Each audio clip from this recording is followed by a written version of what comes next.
Ito yung gagamitin natin bisagra mga busing. Sa nailer po ng church. Yan, magkasama po yan eh. Ididikit ko po kasi yan doon. Ito po. Ang tawag po namin dito, piano hinges po mga busing.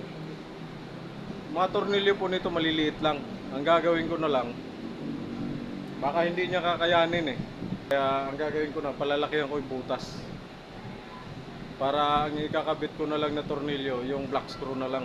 Di uno mga bossing. Mahaba po yan, mahaba.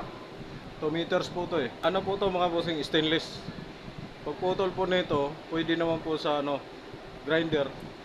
Pwede naman din po sa lagaring bakal. Gagamitin ko lang po lagaring bakal.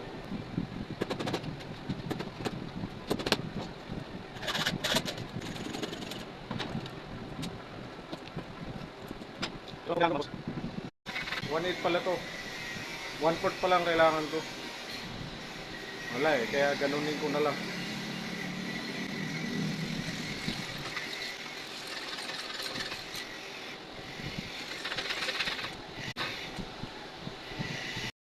Ganito lang po kasi yung tornilyo niya mga bossing oh, sobrang liit. Kaya pinalaki ko yung mga butas para lalagyan ko na lang ng D1 na black screw. Baka hindi niya kaya eh.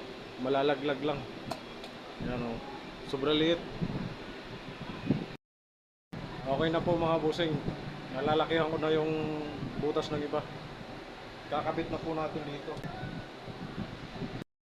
Yan lang po natin ng stick wheel kasi malaking bagay din po yan eh. Malaking tulong yan para hindi kagad mababaklas.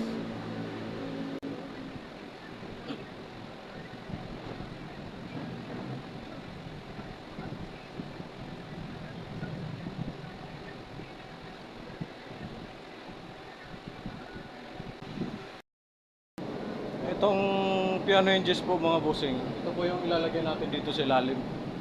Dito. Para magiging isa na sila. Kakadikit na sila.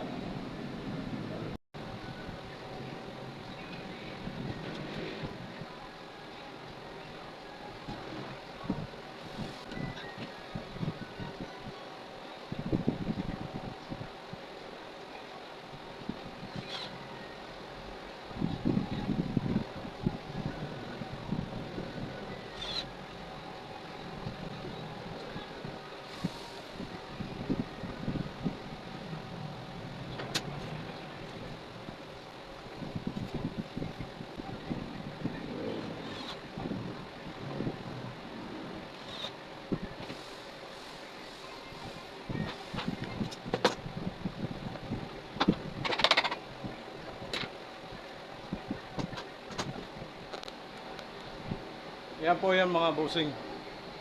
Pwede po siya maganyan. Tapos ganyan.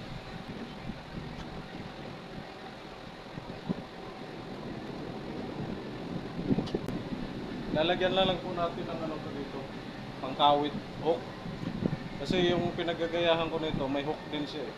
May hook dito, meron din doon. Yan. Ito na po yung ano bossing.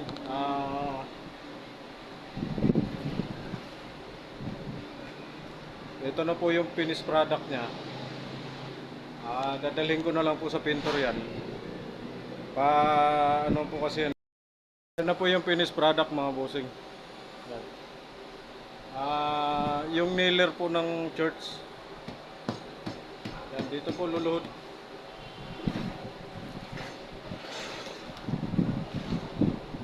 Yan po mga bossing. Ganyan lang po yung design niya nung nandoon. Meron kasi sila isa roon eh. Pinadagdagan lang po ng isa. Yan mga bossing. Okay, thank you very much po sa pagtambay mga bossing.